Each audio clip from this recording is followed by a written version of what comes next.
Hi everyone. We're the third group of Charles, Bob, and Amos. We chose the lecture topic of services marketing from week 8 and actually found it quite interesting to see the role of services and marketing of those services and how it's evolved over the last few decades. Not only has it changed domestically, but also with globalization and the spread of multinational companies around the world, we've actually seen a dramatic change in the dynamics surrounding how services are obtained and also used. So we decided we would focus specifically within the lecture on ways in which services have become more automated in their delivery and the impact this is having on traditionally stable and secure jobs within the services industry and service marketing. We also thought about the impact technology is having on consistency and interpretation of services and how that then alters the perceived customer experiences and whether technology has changed these customer experiences with positive or negative effects. This is a hot topic among workplaces and is affecting both employees and customers of many companies that provide services rather than products or in addition to products. Amos will cover the ways in which services have been automated, followed by Bob covering the benefits and drawbacks to automated services and technology increase, and then Charles will finally cover how this all impacted on customers and their experiences or perceived experiences. Finally, we will wrap it up with asking a couple of questions about your thoughts on the matter and whether you've seen automation in the services industry have a positive or negative effect on your jobs or the jobs of people you know. The reasons for an increase in the service sector have varied and were talked about in the lecture, but one thing that stood out to our group was that the services sector contributes 1/3 of global employment and 1/5 of global trade. That means it has a very large impact on a lot of different people. The lectures also talked about heterogeneity or variability and how the service industry was very high in labor content and the fact that the output can vary significantly because of the human factor. This is where technology has come to the fore and is changing how companies are providing services and also the consistency with which they are providing them. Services are offered in a variety of ways, from servicing of products for maintenance, and also servicing services for purchasing, as was mentioned by Group 1 with their topic of omnichannel retailing. So, how have services been automated? The first place we wanted to look at was education. Technology has evolved to where some units and classes are actually now being offered by universities in an online format similar to the one that we're currently taking. While the unit we are taking still involves a lecturer who provides assignments, feedback, and grading, there are some universities who have been able to actually reduce the amount of professors they have by previously recording lecture series and having automated test structures put in place. This has obviously helped universities reduce overhead and increase the reach of their services by providing and marketing their learning services to a wider audience, not just domestically but also internationally, as is seen by the fact that we have several individuals in our class who aren't actually here in Australia. Using education as a segue into some of the other services that are offered, we can actually find in research studies done by Oxford academics Carl Benedict Frey and Michael A. Osborne that they've actually predicted the computerization and automation could actually make nearly half of jobs redundant within the next 10 to 20 years. Your typical international services offered outside of education are financial, engineering, legal, medical, architecture, management consulting, and we'll actually touch base on a couple of these specifically. While most of these have appeared safe from technology and automation, we actually see that even these jobs have people fearing automation from technology. The mechanical minds that have been developed are making human brain labor less in demand, similar to how mechanical muscles made human physical labor less in demand in manufacturing plants. Because robots now have mechanical minds capable of decision making, they are out-competing humans for jobs. Referencing the legal sector, you'll find examples online of things like Rocket Lawyer, which was created by an entrepreneur named Charlie Moore to provide legal services online. It now boasts over 30 million users, where subscribers pay a monthly fee for an instant access to pre-prepared documents and tutorials, as well as online legal advice from experts. This is obviously increasing the market to which legal services can be targeted, reduces fixed costs, and generally has changed the way in which legal services can be marketed on an international basis as well as domestic basis. Along with this, you'll actually find that legal services work around drafting legal documents, predicting the outcome of lawsuits, and discovery. Lots of this is actually being replaced by automated software that can actually sift through millions of documents in minutes and hours instead of weeks or months, and are often more accurate as they don't suffer from fatigue or tedium. Add to this the experiments that are being done in Australia and the USA with regards to virtual courts and judges using more online video conferencing, and we can see how we could be headed for fewer lawyers because of automation and the increase in use of technology. The medical industry has certainly taken advantage of technology in expanding how they offer their services.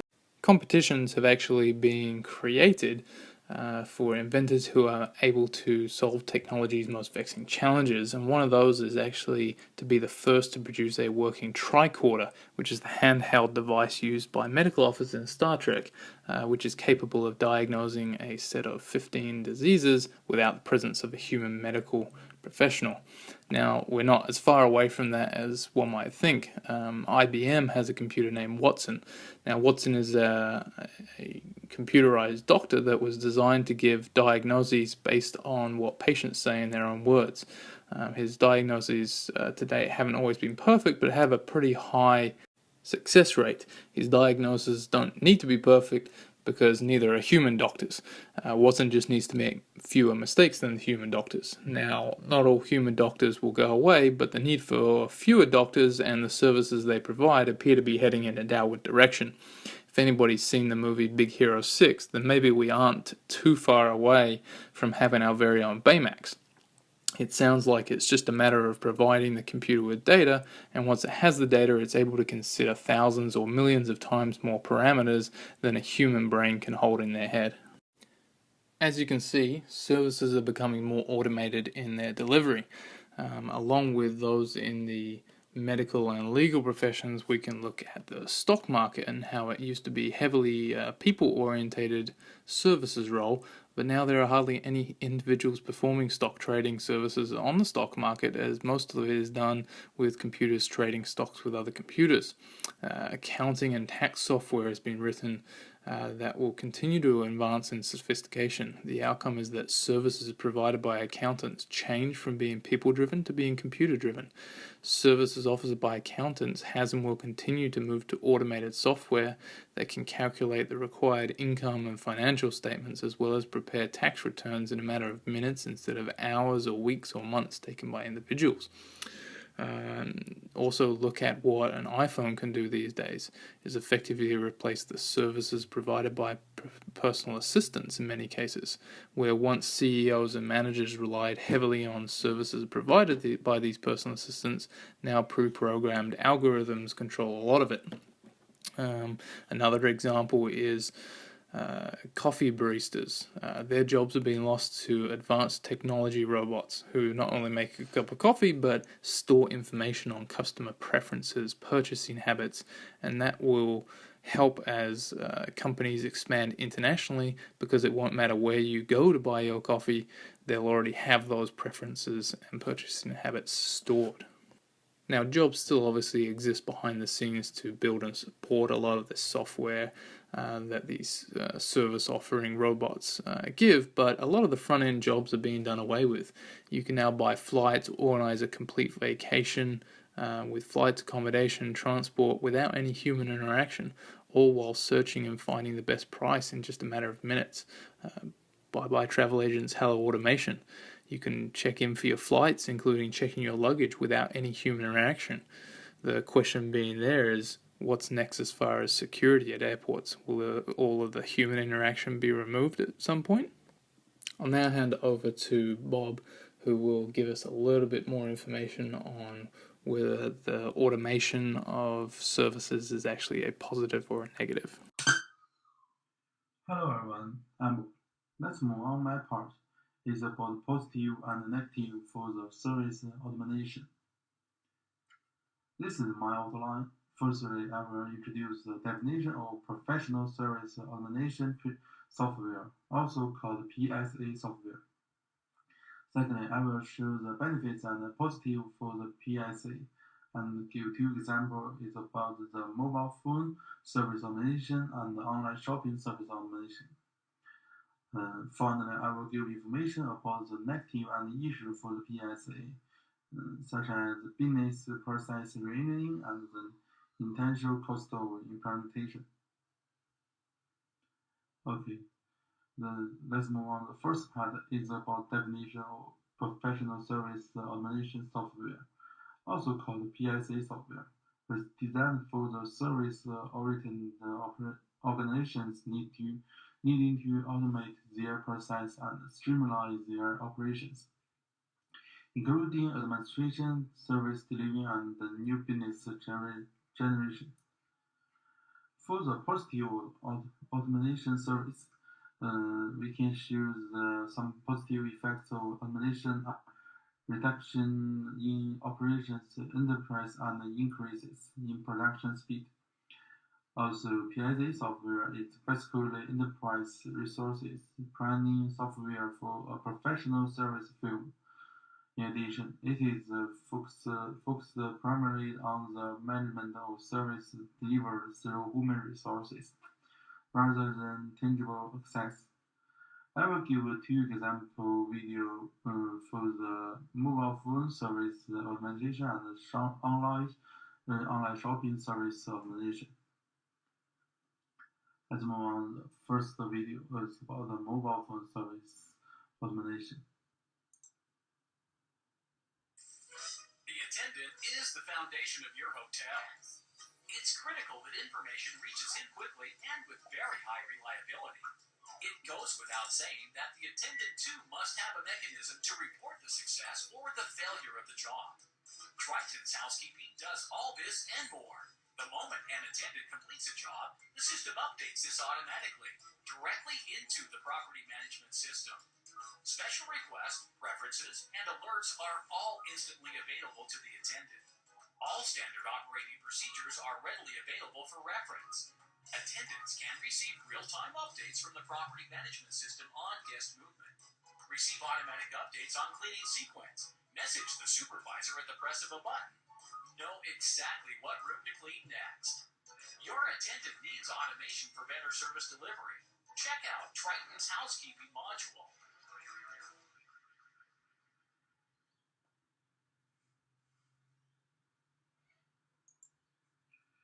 Okay, alright. Let's move on. The second video is about the online shopping service automation. Meet Bob. He, like everyone, would love to support his local shops, but with his busy life, he finds it more convenient to order his groceries online from one of the big supermarket chains. Then a friend told him about We Deliver Local. With We Deliver Local, he can order all his weekly groceries from multiple local shops and get them all delivered in one convenient delivery. So Bob visits the We Deliver Local website, types in his postcode, and is happy to find all his favourite local shops there, including Bill the Butcher, Gail the Grocer, and Freddy the Fishmonger. With just a few clicks of the mouse, he adds all his favourite foods to the shopping basket, chooses a delivery time, and pays for his order online. Meanwhile, Sally, a We Deliver Local delivery driver, is at home when she gets a text message that there's an order to deliver. She jumps in her car, visits Bill, Gail, and Freddy to pick up Bob's order, amongst others. A little later, Bob is relaxing at home when there's a knock at the door. It's Sally with Bob's groceries. Sally can't stay to chat because there's more groceries to deliver, so sets off to her next delivery. Bob has saved time and money and has that warm and fuzzy feeling that you only get from shopping local. Place your order today with We Deliver Local.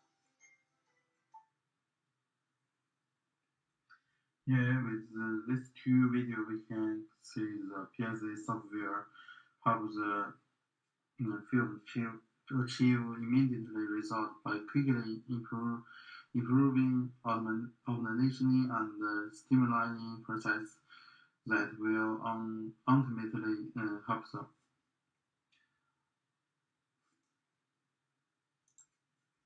Yeah. Let's move on to the last part. It's about the negative of automation service.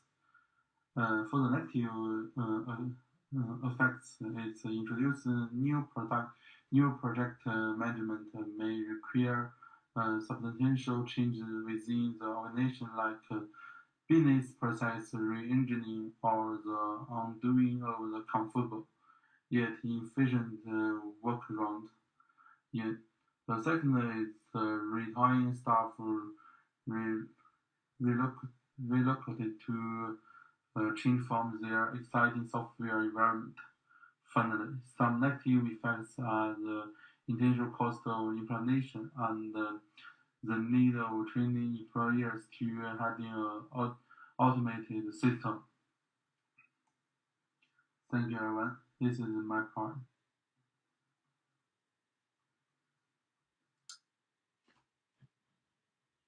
Hi everyone, this is Charles. Next part, I'd like to talk about the experience of automated services. Nowadays, an increasing number of services are automated, such as online shopping, distance learning, which offers a convenient way to customers. People do not need to purchase things in stores, which may far away. No need to squeeze time from work to attend classes. More and more companies have offered automated services because of many benefits they bring to. With automated services, the operation is more efficient and the operating costs decrease. For example, people can book an iPhone at Apple websites after choosing the feature like color, model, and storage online. What they need to do next is going to the App Store. People will have choosing ticket and date instead of waiting for a available seminar and asking information in such a crowded store. Or even people can pick online and ask for delivery. Without too much information asked, seminars are less needed in the store, which reduces companies' labor costs. Additionally, automated services have become a part of people's life, and customers are willing to use it. People can pay their monthly telephone charge online instead of going to a store. Without going to a bank, can pay someone by e-bank or cash out at the nearest ATM. These automated services makes our life easy. Offering automated services is a kind of way to maintain relationships with customers. For example, a few years ago, China's train transportation did not have automated services and need to pay up a very long line for tickets. Most of people prefer to drive rather than wait for such a long time in such a long line. After application of automated online services, people can buy tickets online 20 days in advance, which is convenient and attract more people. With a good experience, customers are more likely to.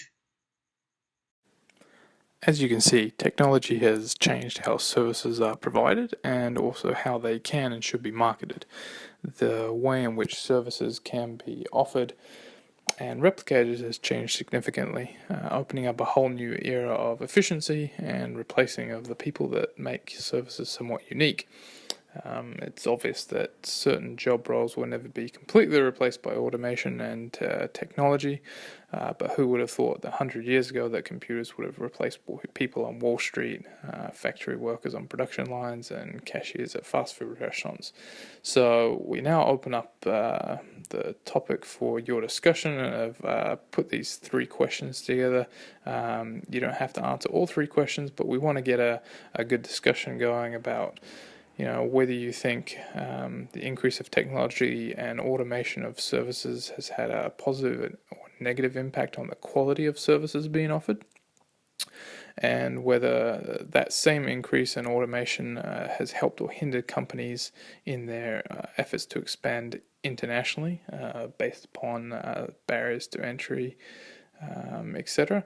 And will this have an impact on those barriers to entry and the methods of entry through international marketing for these multinational companies? Your thoughts and comments are appreciated. Thank you.